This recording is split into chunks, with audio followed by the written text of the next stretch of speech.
اعوذ باللہ من الشیطان الرجیم، بسم اللہ الرحمن الرحیم۔ رب اشرح لی صدری ویسر لی امری واحلل عقدۃ من لسانی یفقہوا قولی۔ کیف تکفرون، کس طرح تم کفر کرتے ہو، باللہ اللہ کے ساتھ، وکنتم امواتا اور تم مردہ تھے، بے جان تھے، فاحیاکم تو اللہ تعالیٰ نے تم کو زندگی عطا کی، ثم یمیتکم پھر وہ تمہاری جو ہے وہ جان سلب کر لے گا، یعنی مار دے گا تم کو، ثم یحییکم اور پھر تو تمہیں وہ دوبارہ زندگی جو ہے وہ بخشے گا، ثم الیہ ترجعون اور اسی کی طرف پلٹ کر تم نے جانا ہے۔ وکنتم امواتا، یہاں جو ہے پہلا جو فقرہ اس بات کی عکاسی کرتا ہے کہ اے لوگو تم تو کچھ بھی نہیں تھے، تمہاری زندگی ایسے تھی کہ تم ایک نطفے سے پیدا کیے گئے، اور وہ حقیر سا نطفہ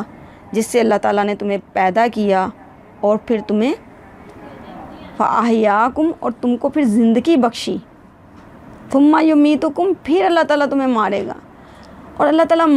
مارنے پر قادر ہیں۔ اور یہ جو اللہ تعالیٰ جب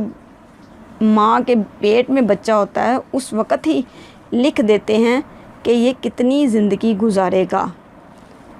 کتنے ماہ، کتنے دن اور کتنے سال، یہ لکھ دیتے ہیں فرشتے۔ اور پھر آگے کہا، پھر اللہ تعالیٰ جو ہے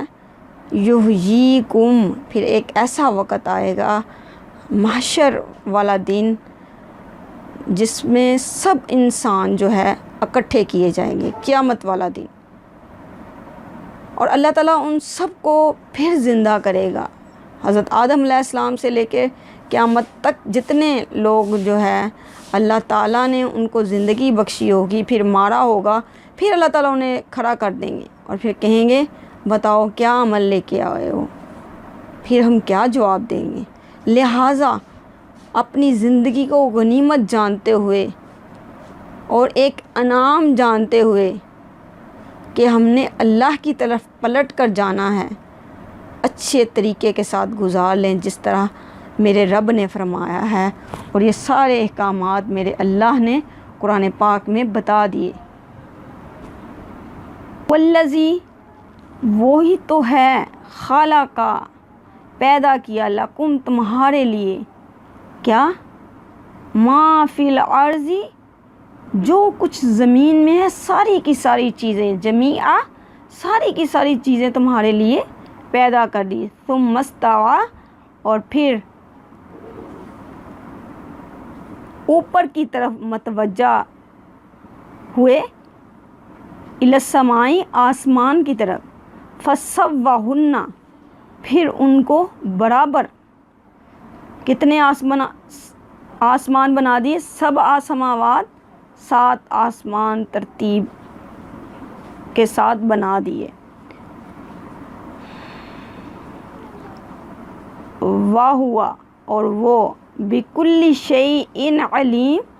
اور وہ ہر چیز کا علم رکھنے والا ہے۔ وَإِذْ قَالَ رَبُّكَ اور جب کہا ربُّکا تیرے رب نے، للملائکۃ فرشتوں کو، انی بے شک میں، جاعل بنانے والا ہوں، فی الارض زمین میں، خلیفہ نائب، قالوا کہنے لگے فرشتے، اتجعل کیا آپ بنانے والے ہیں، فیہا اس میں، من یفسد جو فساد برپا کرے گا اس زمین میں، وَيَسْفِكُ الدِّمَاءَ اور بہائے گا خون، یعنی خون ریزیاں کرتا پھرے گا، وَنَحْنُ اور ہم، نُسَبِّحُ یعنی ہم فرشتے اس سے مراد ہیں، ہم تسبیح بیان کرتے ہیں، بِحَمْدِکَ تیری حمد و ثنا کے ساتھ، وَنُقَدِّسُ لَكَ اور آپ کے لیے تقدیس یعنی آپ کی حمد و ثنا کرتے ہیں،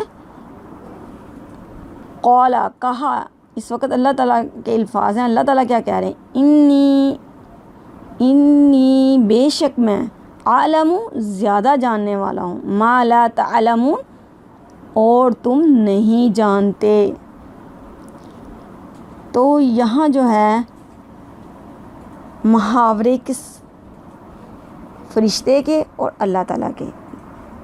وہ دونوں باتیں کر رہے ہیں اور اللہ تعالیٰ ان کو بتا رہے ہیں کہ میں ایک جو ہے اے فرشتوں انسان بنانے والا ہوں زمین پر۔ تو زمین پر انسانوں سے پہلے جو تھے جن تھے آباد، پھر اللہ تعالیٰ نے ان کو جنگلوں میں نکلوا دیا اور اللہ تعالیٰ نے انسان کو، حضرت آدم علیہ السلام کو یہاں جو ہے بھیجا، اور اسی کی بات ہو رہی ہے۔ اب فرشتے کیا کہہ رہے ہیں؟ فرشتے کہہ رہے ہیں کہ اے اللہ تعالیٰ تو زمین میں خلیفہ بنائے گا اور ہم جو ہے تیری تسبیح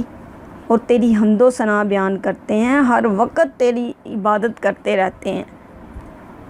تو پھر آپ کیوں انسان بنانے والے ہو؟ کیونکہ جب ایک انسان پیدا ہوگا پھر ایک دوسرے سے جو ہے لڑائی جھگڑے کرے گا، تو بغار کا ایک ذریعہ پیدا ہوگا۔ تو ہم ہیں نا آپ کی تسبیح بیان کرنے کے لیے، آپ کی عبادت جو ہے کرنے کے لیے۔ تو پھر اللہ تعالیٰ نے یہاں کہا کہ جو میں جانتا ہوں تم نہیں جانتے۔ یہاں جو ہے ملائکہ سے مراد جو ہے وہ فرشتے ہیں۔ تو ملائکہ اس کی جمع ہے، تو ملک کے اصلی معنی جو عربی زبان میں ہے وہ پیغام رسانی کے ہیں، اور اسی کا لفظی معنی جو ہے وہ فرشتہ ہے یا فرستادہ۔ اس لیے اللہ تعالیٰ نے کہا کہ جو میں جانتا ہوں نا تم نہیں جانتے، حالانکہ تم میری حمد و ثنا اور تسبیح اور تقدیس کرتے ہو، لیکن میں جانتا ہوں، کیونکہ میں نے جو یہ قرآن پاک جس میں تمام کے تمام احکامات ہیں اس انسان کے سپرد کرنے ہیں، اور یہ جو ہے ہدایت جو میں اس کے سپرد کر دوں گا یہ اس پر عمل کرے گا، اور تمام اختیارات اسے دے دوں گا آزادی کے، کہ یہ سیدھا راستہ ہے اور یہ جو ٹیڑھا راستہ ہے، اور تمہارے پاس سارے اختیارات ہیں، لہٰذا اب کیا کرو،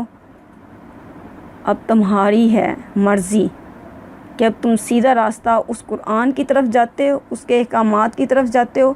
یا اس شیطان کی طرف جاتے ہو جو تمہارا بہت کھلا دشمن ہے اور گاہے بگاہے تمہیں اکسانے کی کوشش کرتا ہے،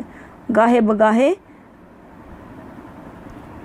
اس کے اشاروں پر چلو گے تو بدترین بغاوت کے مجرم ہوگے اور بدترین انجام تم پھر آخرت میں دیکھ لو گے۔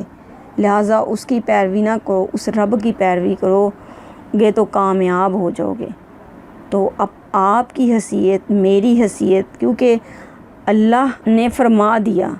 کہ پیارے نبی صلی اللہ علیہ وآلہ وسلم کے بعد جو خاتم النبیین ہیں اللہ تعالیٰ کے پیارے نبی، اس کے بعد کوئی نبی نہیں آئے گا، تو یہ کام کس نے سر انجام دینا ہے؟ اس کے خلیفہ نے، اس کے نائب نے، میں نے اور آپ نے۔ لہٰذا اللہ سے دعا کیجئے کہ جو ہم سنیں اور جو ہم سمجھیں اسے اوروں تک پہنچانے کی اللہ تعالی ہمیں توفیق عطا فرمائے۔ وآخر دعوانا ان الحمد للہ رب العالمین۔